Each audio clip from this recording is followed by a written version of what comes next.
This is Morten from Inkish. I am here at Highcon's new headquarters in Israel, and it's amazing to see. First of all, there's a lot of interesting technology here, and of course, always great people to meet.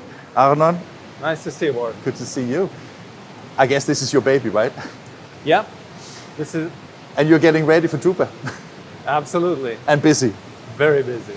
And with a system like this, you have constantly been developing technology that makes it more easy and more productive for converters to both in the folding carton but also in the corrugated, right?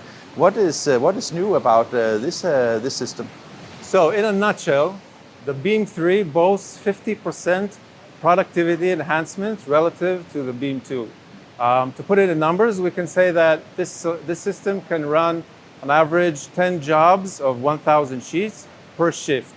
So basically what you say, this is a system that is super smart for companies that have short runs, that have variable data, that have all these kind of things. Before we started the camera, you said that you're building on 3 pillars that are interesting in understanding how Highcon is thinking the future, right? Correct. So when we look at productivity increase, it's not only about the system, it's not only about the system speed, especially in this market of short runs, we're looking at the shift. We're looking at throughput, covering the whole shift. So we're looking basically on 3 pillars when we're developing and providing this solution. The first pillar would be, of course, the system speed. We've increased through software and hardware enhancements the speed by 15%. Okay, the second pillar, which is very important for these short runs, is the setup time. Because in this kind of business, we want to make the setup to production ratio a good one. So we looked at the setup time, we made improvements in the software, and we've also taken out the rule writing, the crease writing from the system to a system which we call the beam writer. So we are able to write the creasing rules in parallel rather than in serial. So this saves us an additional 25%, or increases the productivity by an additional 25%. Okay. In addition, we've also added software on the system where the operator can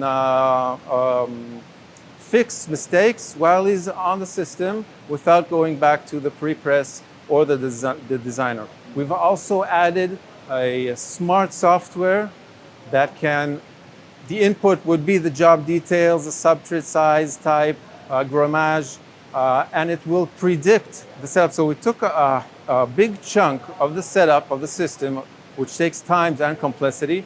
We automated this, and we have improved the setup time and reached improvements also in the accuracy and quality of the output. One of the things I was thinking, because I mean, in a market that produces corrugated and folding carton, I guess that integrating with some of the existing solutions in the market like ESCO and hybrid, is that something that you also do now? Or? Absolutely. So when we're looking at a full shift at the throughput, so the workflow is essential here.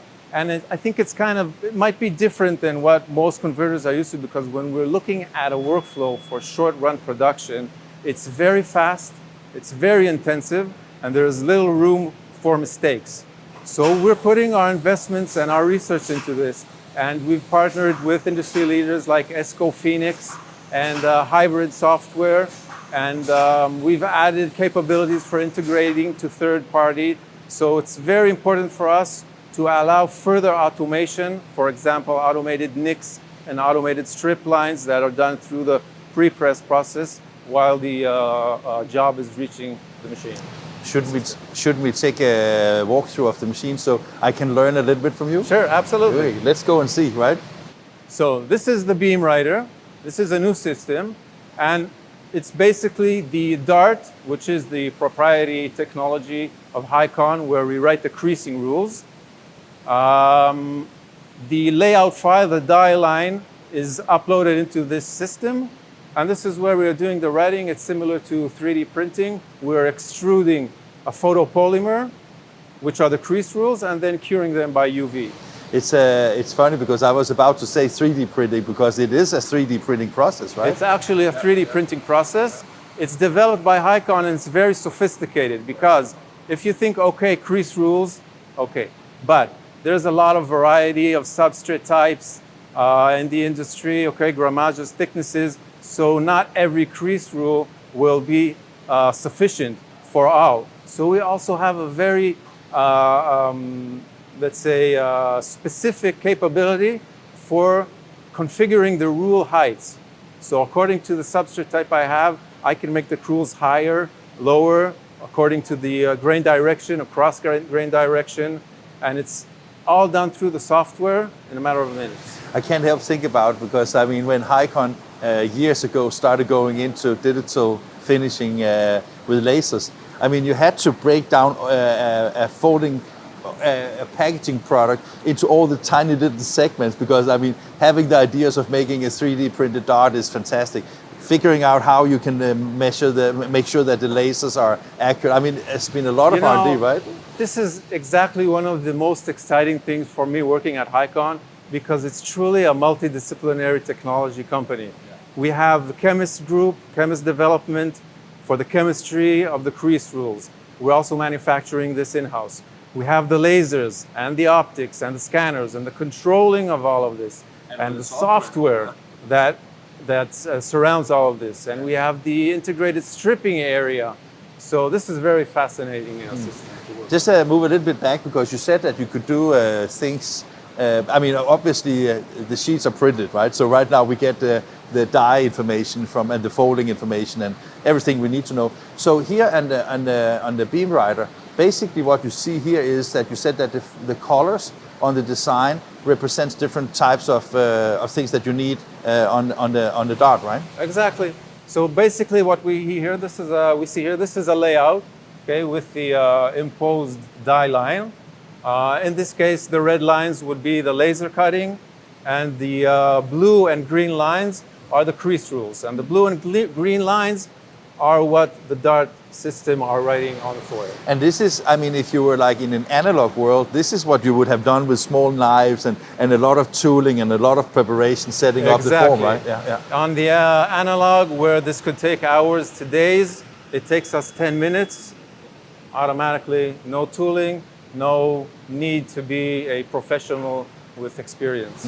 And just to make sure that people understand that this functionality was previously built into the Beam 2. But now, since you have made it offline, it basically means that this machine can continue doing what it is best at, and it is not limited by the time that you need to create a dart, right? Exactly.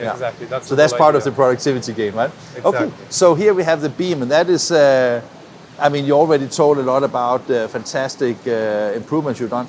So just to finish this one, you take the film with the dart on, right, and then you mount it inside the machine here, right? Exactly. So I can create as many dart foils as I want with the creasing rules, put them aside when I'm ready. Then I move on to the machine. Is it easy to mount, or? Oh, okay. Yeah, mounting takes 2.5 minutes. Okay. We take off the previous, this is a classic changeover. Yeah. I would take out the previous job, place in the new job. So take between 2 to 3 minutes, and I'm ready to go. Smart, right? And then you have the pallet is already loaded and ready? The pallet is loaded on the feeder. Yeah. We have a short setup for the feeder. And we can basically go through setting the rest of the job. So we already have the crease rules, and then we can continue to the user interface. Yeah, because it looks, of course, I mean, you have the nice design, so it looks similar, but it is different here, right? Yeah, because now here you control the laser cutting and the nicks and all the things that you need in order to, and the stripping areas in order to make sure that you have something that is workable afterwards. Yeah, right? Exactly. So we have some steps in the setup. So the first thing, we would set up the laser settings to have them accurate, to have them in the high performance and good quality. And the next step, if necessary, we also have the options for the operator to place the nicks. If he sees there is a mistake or something, he can change the nicks location, the nick sizes, he can add strip lines, and there's a good solution for last minute editing. You know, there's something in analog which you call a die rework. If something doesn't go very well, then you take it out and you hammer it, or you slice it. But in our case, it's all in the touch screen. Please don't hammer this screen, right? Exactly. So how much can you do here? I mean, do you ever have to go back to pre-press, or can you do most of the things that gets into the production So this environment? is one of the improvements, because we on the previous version we didn't have all of these features, and sometimes in some cases you have the pre-press, he has the experience and the design or everything, but it goes to the system.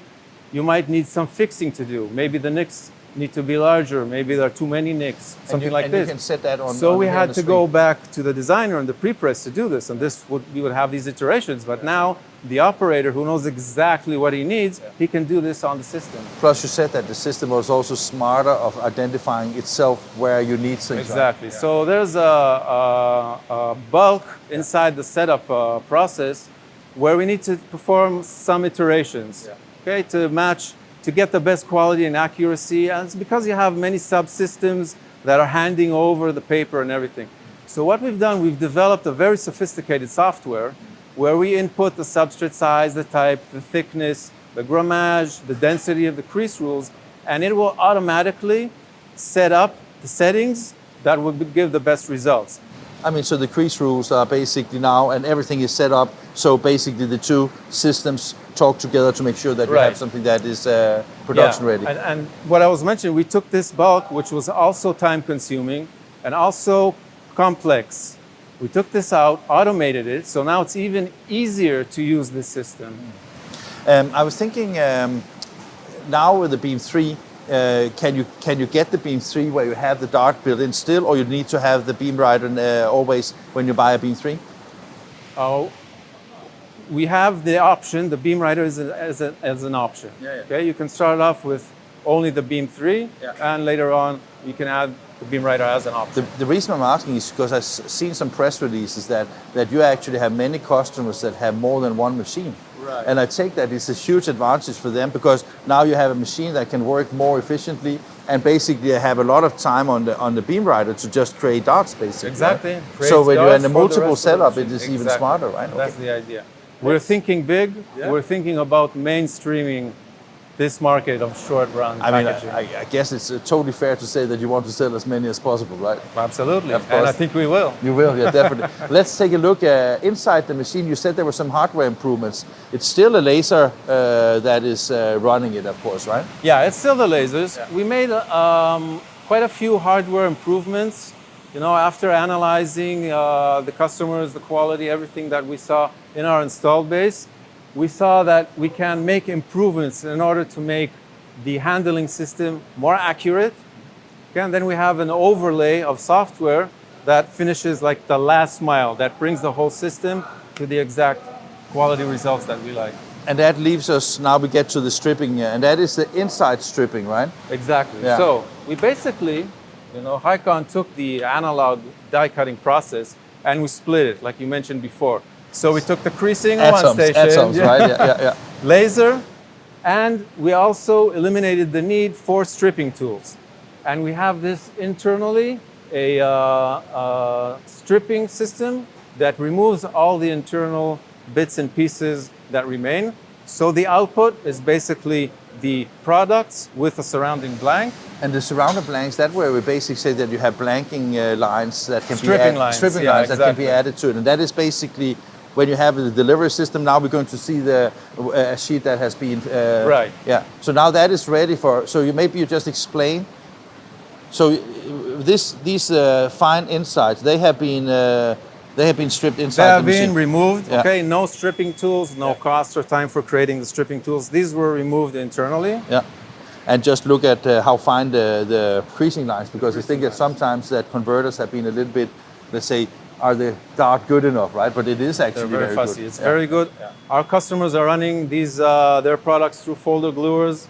The folding force is right on spec. So we're very proud of the quality. Yeah, and then when you talk about the outside, this is the stripping line. So basically, here you have. Right. So our next station, the next station would actually be to remove the outer blank. Yeah. And in order to make it easier for this process, we can add stripping lines. So it's easy, very easy to just take out the outer blank. Yeah. and strip the full of it. And I mean, a lot of these things is that processes that you also do in analog, but because you have it inside a system like the Beam 3, it is basically a more finished product you get out of the machine, right? You don't have too many external processes to do the same work. Or is that not right? I didn't understand. No, I was just thinking that because I mean, when I see these sheets, they already stripped, right? You have the outside here is already prepared for We it. have the outside. Yeah. So it's easy to get this job into the folding gluer, basically. Absolutely. Yeah. Right afterwards, they go straight to the folding gluer. And a finished product could look like this, right? Yeah. Are you trying to tell us that it's about lunchtime now or coffee time? Or? It could be. I mean, this will always be good for the blood. And I think it's funny that you have made something called the dart, right? Yeah, this is the dart. Maybe it should be the tart. Good one. I'll take that. Fantastic. And you know, this is one of the challenging parts of packaging because the quality, I call it binary. It either works or it doesn't. Yeah. And here it works, right? It works. Arnon, super great talking to you. Thank you very much. Thanks a lot.